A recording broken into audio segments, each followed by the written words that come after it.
On May 1st, we made our way north from North Carolina to Virginia to begin our second month on the road.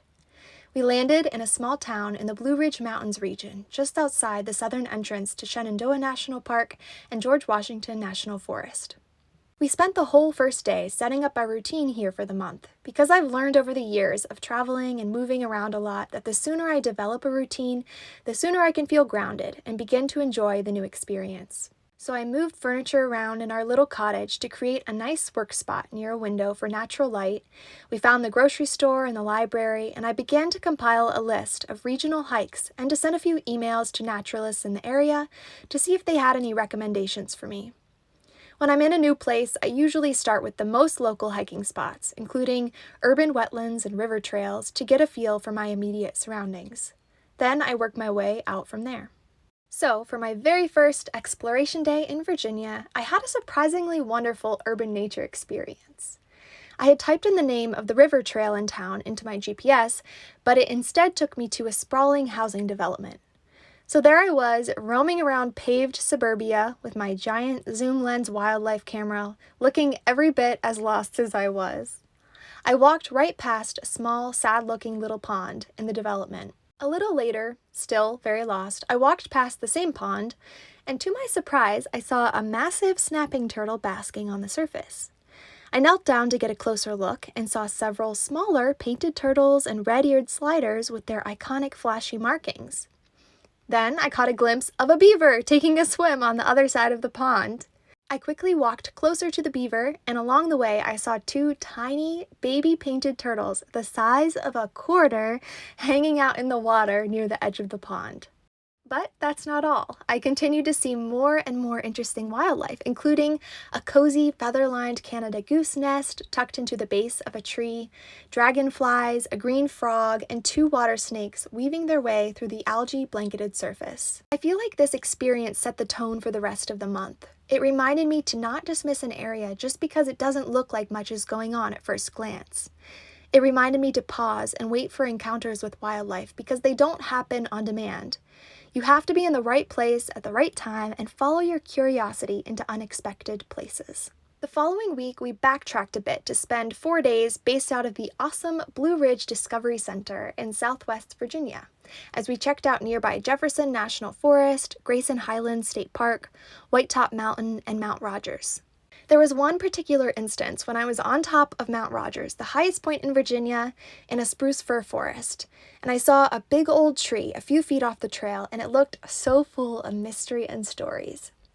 It had been raining all day, and I was freezing and soaked as a salamander, but I felt drawn to that mossy, big tree. As I began inspecting it, it felt like I was opening a Russian nesting doll. Each detail that caught my interest unveiled new layers of discovery. First, the forest as a whole was sepia and dark, mossy and lush. Then, the tree was gnarly and wide and looked like it had been there for hundreds of years. I examined the tree's bark and saw a leopard slug slowly cruising its way around the lichen-covered surface. I put my face right up to the slug to examine its distinctive markings and noticed the tiniest white spider sitting on the back of the slug taking a slow-motion joyride. The spider was truly only about a millimeter or two long, and I could barely see it. But there it was, a little life just like mine.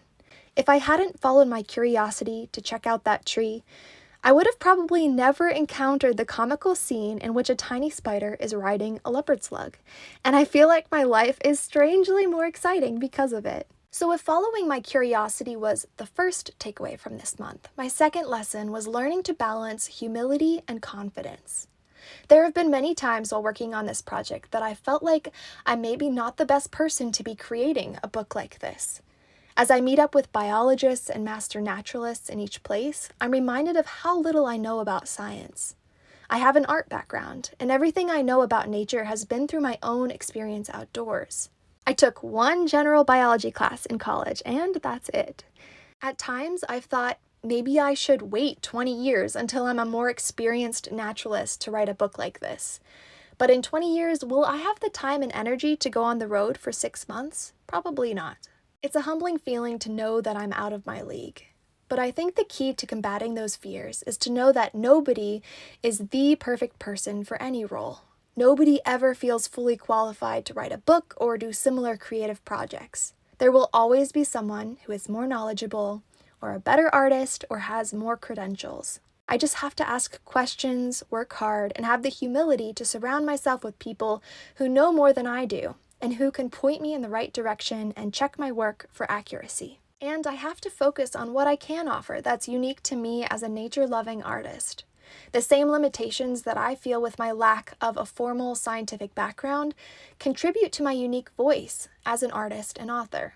I can't provide an in-depth account of the life history of everything that I'm seeing, but I can offer a book that's filled with beauty and brings people into a place of reverence for nature through my perspective as an artist. I can recount the stories of my own interactions with the subjects that I feature. Instead of focusing on my limitations, I choose to proceed with curiosity and humility. I've experienced countless wonderful moments this month in Virginia. I snorkeled in a bitterly cold mountain stream to look for tiny underwater creatures, something I just never thought to do before. I met with USGS salamander researchers and got to see the endangered Shenandoah salamander in person. I saw more snakes than I've ever seen in my entire life, truly at least one every single hike that I took, and I learned to be slightly less jumpy around them. Now, on to the next chapter. We head further north tomorrow, and who knows what life lessons and tiny creatures I'll encounter next month.